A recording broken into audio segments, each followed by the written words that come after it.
মা, হ্যাঁ, আজকে কি রান্না করেছো? আজকে অনেক কিছু রান্না করেছি বন্ধুরা। শুভ দুপুর। তা বন্ধুরা আসো, কি কি রান্না চলো করেছি দেখি। দেখাই। এখানে করেছি লোটে মাছের ফিশ ফ্রাই, ওহো দেখো। হো।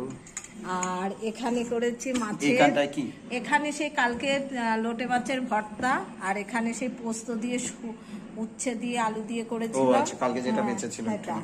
আর এখানে করেছি হচ্ছে সরপুঁটি মাছের ঝাল সর্ষে পোস্ত দিয়ে। আহা। আর এখানে দেখো বন্ধুরা, বাটা মাছের ঝোল করেছি বেগুন টমেটো আলু দিয়ে, ধনেপাতা দিয়ে।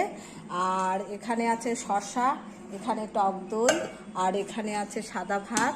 আর বন্ধুরা আমলকিটা আছে, খাওয়া হয়নি, খাবো বলে রেখে দিয়েছি। বন্ধুরা, আমার রান্না বান্না বা আমার কথাবার্তা তোমাদের কেমন লাগলো অবশ্যই দয়া করে একটা কমেন্ট করো এবং লাইক করো এবং সাবস্ক্রাইব করতে ভুলো না। আমার পাশে থেকো, সুস্থ থেকো, তোমরা ভালো থেকো। শুভ দুপুর, নমস্কার।